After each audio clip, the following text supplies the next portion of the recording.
రైతు వ్యతిరేక రాజ్యంపై ఓరుగల్లు నుంచి పోరుకేక పెట్టేందుకు బీఆర్ఎస్ సర్వసన్నద్ధమైంది. రేవంత్ పాలనలో ఎవసం ఆగమై కన్నీళ్లు పెడుతున్న రైతుల పక్షాన సమరభూరి మోగించేందుకు కదం తొక్కుతోంది. దగాపడ్డ రైతన్నకు అండగా బీఆర్ఎస్ పోరుబాట పట్టింది. కాంగ్రెస్ డిక్లరేషన్ల మోసంపై జంగ్ సైరన్ మోగించింది. ప్రస్తుతం రాష్ట్రంలోని అన్నదాతలకు రైతు బంధు లేదు, రుణమాఫీ మాటే లేదు, బోనస్ బోగస్ అయింది, కనీస మద్దతు ధర లేదు, పంట కొనే దిక్కు లేదు. అన్నదాతలు రాష్ట్ర వ్యాప్తంగా రోడ్డెక్కినా ఈ తోలుమందం సర్కార్కు చీమ కుట్టినట్టయినా లేదు. అందుకే రైతు డిక్లరేషన్ ప్రకటించిన చోటే ఈ చేతగాని కాంగ్రెస్ ప్రభుత్వ మోసాలను నిగ్గు తేల్చేందుకు గులాబీ పార్టీ రణనినాదం చేస్తోంది. రేవంత్ సర్కార్పై జన చైతన్య సంగ్రామం చేయనుంది.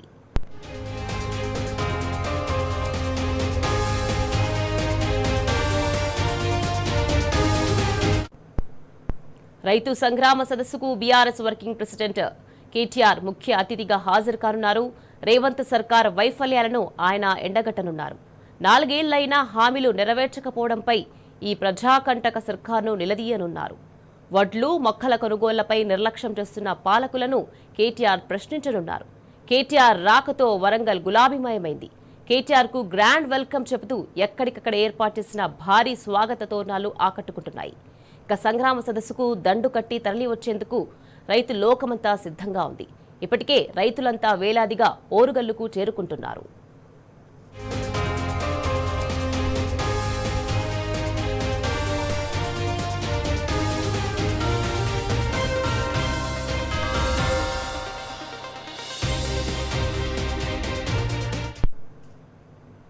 రైట్, ఇదే విషయానికి సంబంధించి మరింత సమాచారాన్ని మా ప్రతినిధి రవికాంత్ మనకి లైవ్ లో అందించేందుకు సిద్ధంగా ఉన్నారు.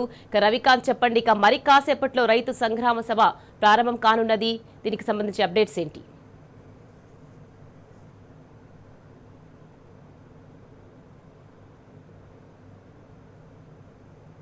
ఓరుగల్లు వేదికగా జరగనుంది. ప్రధానంగా మే 6వ తేదీ 2022 సంవత్సరంలో రాహుల్ గాంధీ, కాంగ్రెస్ అధినాయకత్వంలో ఒకరైనటువంటి రాహుల్ గాంధీని తీసుకొచ్చి కాంగ్రెస్ పార్టీ ఇదే వరంగల్లో రైతు డిక్లరేషన్ నిర్వహించినటువంటి పరిస్థితి. రైతాంగాన్ని 2.5 ఏళ్లుగా తిప్పలు పెడుతున్నటువంటి సందర్భం చూస్తూ ఉన్నాము. ఈ క్రమంలోనే బీఆర్ఎస్ ఒక పోరుబాట పట్టినటువంటి పరిస్థితి. అందులో భాగంగానే కాంగ్రెస్ ప్రభుత్వం మీద ఒక యుద్ధాన్ని ప్రకటించే విధంగా ఇవాళ వరంగల్ వేదికగా రైతు సంగ్రామ సదస్సు జరగబోతా ఉంది. కేటీఆర్ గారు ఉదయం 11 గంటలకల్లా చేరుకునే అవకాశం కనిపిస్తూ ఉంది. ఊరూరు నుంచి రైతాంగం, రైతు ప్రతినిధులు పెద్ద ఎత్తున తరలి వస్తూ ఉన్నారు. మనతో పాటు తక్కలపల్లి రవీంద్రరావు గారు ఎమ్మెల్సీగా మాట్లాడించే ప్రయత్నం చేద్దాం. ఎట్లా జరగబోతుంది సార్? ఎట్లాంటి చైతన్యంతో రైతాంగం అంతా కదిలి వస్తున్నారు? ఇవాళ రైతులు చాలా చైతన్యవంతంగా ఉన్నారు. గత 2.5 సంవత్సరాలుగా ఈ కాంగ్రెస్ పార్టీ ఇచ్చిన హామీలు, వ్యవసాయ విధానాన్ని వెన్నెముక లేకుండా ఎట్లా విరిచేస్తున్నారు, ఎంత దౌర్భాగ్యంగా అంటే ఉన్నతంగా ఎదిగిన ఈ రాష్ట్రం వ్యవసాయ రంగంలో దేశంలోనే అగ్రగామిగా కేసీఆర్ గారి నాయకత్వంలో ఎదిగిన వ్యవసాయ రంగాన్ని ఎట్లా కుదేలు చేస్తూ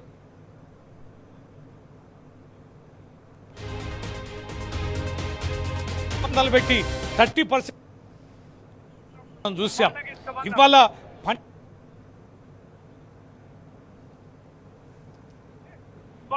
మొక్కజొన్నని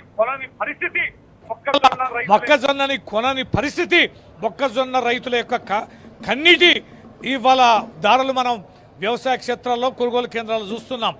ఇవాళ వడ్లు కూడా గన్నీ బ్యాగ్స్ లేవు, లారీలు లేవు, కాంటా పెట్టలేని పరిస్థితి. ఆడ రైసు మిల్లులు కూడా దిగుమతి లేని పరిస్థితి మనం చూస్తున్నాం.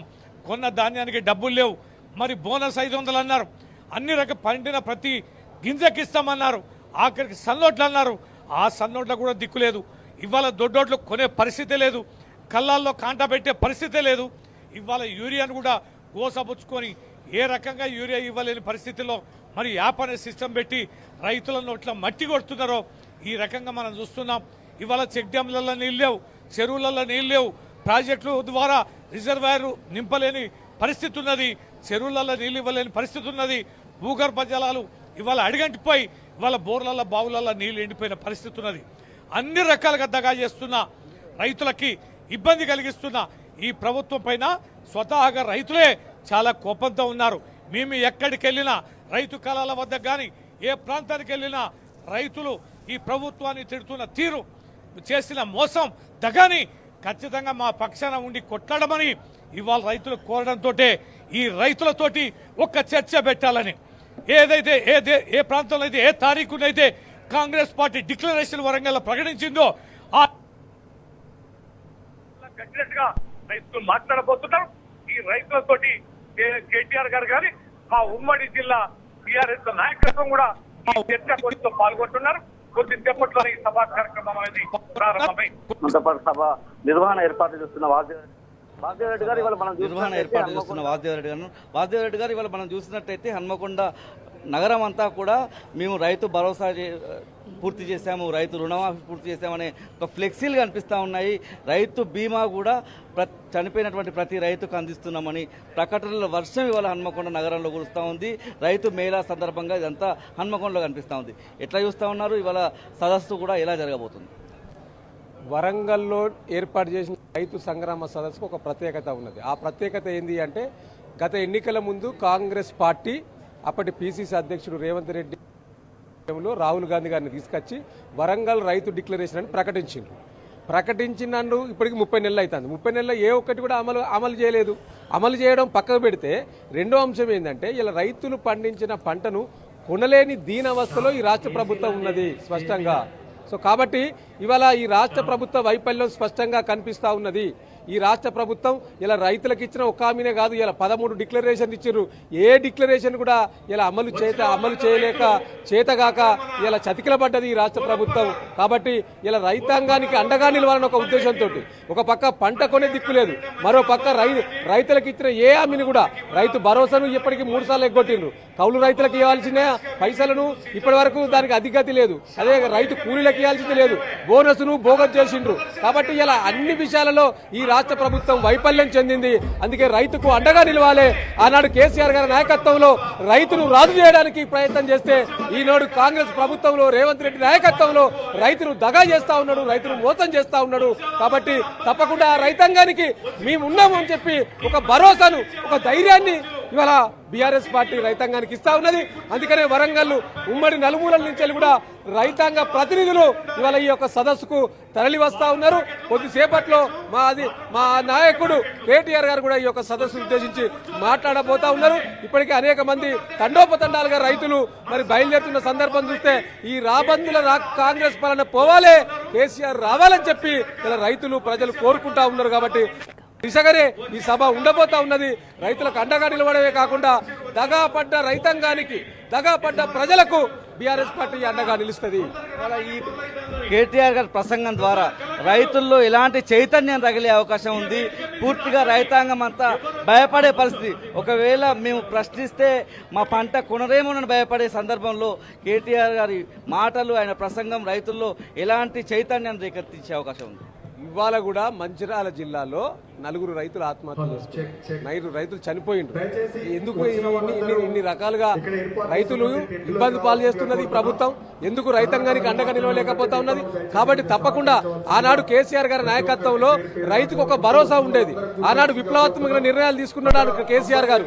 రైతులకు పెట్టుబడి సాయం కింద సంవత్సరానికి పంటకు 10,000 ఇవ్వాలని ఆలోచన చేసి ప్రవేశపెడితే ఇవాళ దేశం నరేంద్ర మోడీ గారు కూడా కిసాన్ సమ్మెట్ పేరు మీద దాన్ని కాపీ కొట్టిండ్రు. ఇలా పశ్చిమ బెంగాల్ లాంటి రాష్ట్రాల్లో కూడా కాపీ కొట్టిస్తున్న సందర్భం కూడా అంటే కేసీఆర్ గారు ఏది కూడా ముందు చూపుతో ఆలోచన చేసి రాష్ట్ర రైతాంగం సంతోషంగా ఉంటే ప్రజలంతా సంతోషంగా ఉంటారని ఆలోచన చేసిండ్రు. కాబట్టి ఇలా వారికి అనేక నిర్ణయాలు తీసుకొని ఇలా 11 దశల్లో ఆనాడు మేము రైతు బంధు తీసుకొచ్చినప్పుడు 11 విడతల్లో 73,000 కోట్ల రూపాయలు టంగు మని పడే విధంగా ఆనాడు కేసీఆర్ గారు ఇట్లా వాయిదాల పద్ధతులు ఇయ్యలే, రేవంత్ రెడ్డి గారు ఇస్తున్నట్టు ఇయ్యలే. ఆనాడు ఒకటే ఎట్ ఏ టైం ఇచ్చి పడేసిన సందర్భం 11 విడతల్లో, ఒక్క విడత కాదు 11 విడతల్లో ఆనాడు కేసీఆర్ గారు ఇచ్చారు. ఒక పంట పెట్టుబడి సాయం కాదు, ప్రతి గింజను చివరి వరకు ప్రతి గింజను కొన్న చరిత్ర అప్పటి ప్రభుత్వం కేసీఆర్ గారిది. కానీ ఈరోజు పంటను కొంటలేదు. ఎందుకు కొంటలేదు అంటే మద్దతు ధర ఇవ్వాల్సి వస్తుందని చెప్పి. ఇలా మద్దతు ధర ఇవ్వకుండా చేయడానికే 15-20 రోజులైనా మార్కెట్లో వాళ్ళు పడిగాపులు పడతా ఉన్నారంటే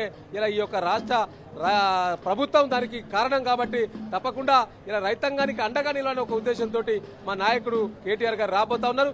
అన్ని విషయాల పట్ల, రైతాంగం పట్ల, మిగతా అనేక అంశాల పట్ల కేటీఆర్ గారు అన్ని విషయాలను రాష్ట్ర ప్రజానికానికి చెప్పబోతా ఉన్నారు. ముఖ్యంగా ఈ యొక్క రైతు సదస్సు కాబట్టి మొట్టమొదట ఇక్కడ రాజకీయ నాయకులకు ప్రాతినిధ్యం తక్కువ చేసి రైతాంగానికి ఎక్కువ ప్రియారిటీ ఇవ్వాలని మేము భావించినాం. కాబట్టి మొట్టమొదట రైతు ప్రజలు ఎవరైతే వస్తారో వారు పడుతున్న గోసలను రాష్ట్ర రైతాంగానికి ఈ సదస్సు ద్వారా వివరిస్తారు. ఆ తర్వాత చివరిలో మా అధినాయకుడు కేటీఆర్ గారు కూడా మాట్లాడబోతా ఉన్నారు. ఇప్పటికే కళాకారుల ఆటపాట మొదలైంది. రైతాంగాన్ని చైతన్యపరిచే విధంగా కేటీఆర్ గారు ఏ సమయానికి వచ్చే అవకాశం కనిపిస్తుంది? చివరగా దాదాపు 10:30 వరకు కేటీఆర్ గారి సభాస్థలికి రాబోతా ఉన్నారు. ఇప్పటికే రైతాంగం అంతా వస్తా ఉన్నారు. అందరు వారి వారి సీట్లలో ఆసీనులు అవుతా ఉన్నారు. రైతాంగానికి కూడా ఎక్కడ ఇబ్బంది లేకుండా సభా ఏర్పాట్లను బ్రహ్మాండంగా పూర్తి చేసినాం. ఇవాళ వేసవి కాలం కాబట్టి దాదాపుగా 100 కూలర్లు, మంచి వాటర్ కూలర్స్ 100 కూలర్స్ పెట్టినాం. అదేవిధంగా మజ్జిగ ప్యాకెట్లు, చల్ల ప్యాకెట్లు పెట్టినాం, వాటర్ ప్యాకెట్స్ పెట్టినాం. డ్రమ్ములలో ఐసుకు వేసి చల్లగా అందించాలి కాబట్టి ఆ దిశగా కూడా ఏర్పాట్లు చేసినాం. వచ్చే వారికి దాదాపుగా 12:30 1 వరకు మీటింగ్ పూర్తి అవుతుంది కాబట్టి ఆ వచ్చిన తర్వాత రైతాంగాన్ని అందరికీ కూడా స్టాల్స్ ఏర్పాటు చేసినాం. మంచి భోజనాలు చేయడానికి 400కు ఒక స్టాల్స్ పెట్టినాం. ఎందుకంటే మీద పడకుండా అన్ని రకాలైన ఏర్పాట్లను ఇలా మేము దగ్గరుండి మరి నిర్వహించడం జరిగింది. కాబట్టి ఎవ్వరికి కూడా ఇబ్బంది కలగకుండా ఉంటుంది. ఇవాళ ఒక పక్క మేము రైతు సదస్సు ఈ విధంగా చేసుకుంటా ఉంటే మరో పక్క రాష్ట్ర ప్రభుత్వం రైతు మేళాలని చెప్పి దీన్ని డైవర్షన్ చేసుకుంటా పోతా ఉన్నది. ఈ ప్రభుత్వమే మొదటి నుంచి డైవర్షన్ పాలిటిక్స్ చేస్తా ఉన్నది. ఏ కార్యక్రమం పెట్టినా మొన్న మా నాయకుడు కేసీఆర్ గారు జగిత్యాలలో సభ పెడితే పోటీగా కాళేశ్వరంలో సభ పెట్టి కేసీఆర్ సభ పెట్టిందని చెప్పి ఒక దఫా రైతు భరోసాను రైతులకు ఇచ్చిన సందర్భం ఉన్నది. మళ్ళీ ఇవాళ మేము ఇదే ఎవరైతే రాహుల్ గాంధీ గారు పెట్టిన గడ్డ మీద అదే రైతు సదస్సులు మీరు నిర్వహిస్తూ ఉంటే పోటీగా రైతు మేళాలు పెట్టి మీరు ఏం మేలు చేసిండని రైతులకు రైతు మేళాలు పెడుతున్నారని రైతులు అడుగుతా ఉన్నారు. ఏం మేలు చేయలేదు కానీ డబ్బా కొట్టుకుంటారు, సెల్ఫ్ డబ్బా కొట్టుకుంటున్నారు. ఇలా ఈ రాష్ట్ర ప్రభుత్వం భయపడతా ఉన్నది. రైతాంగం వ్యతిరేకత ఉన్నది. ఇలా యువకులు వ్యతిరేకంగా ఉన్నారు, ఉద్యోగులు వ్యతిరేకంగా ఉన్నారు, ఆర్టీసీ కార్మికులు వ్యతిరేకంగా ఉన్నారు, ప్రజలు వ్యతిరేకంగా ఉన్నారు. ఏ వర్గం సంతోషపడ్డది మీ 2.5 సంవత్సరాలలో? కాబట్టి ఆ వర్గాలన్నీ కూడా అగ్ర ఆవేశాలతో ఉన్నాయి. కాబట్టి దాని నుంచి డైవర్షన్ చేయడానికి, ఈ యొక్క ఇష్యూను డైవర్షన్ చేయడానికి రైతు మేళాలు నిర్వహిస్తా ఉన్నది. మీరు ఎన్ని డైవర్షన్ చేసినా రైతాంగం తెలంగాణ ప్రజలు ఫిక్స్ అయి ఉన్నారు. కాబోయేది కేసీఆర్ గారు ముఖ్యమంత్రి, రాబోయేది బీఆర్ఎస్ ప్రభుత్వం అనేది స్పష్టంగా ఇలా గ్రౌండ్ లో తెలుస్తా ఉన్నది.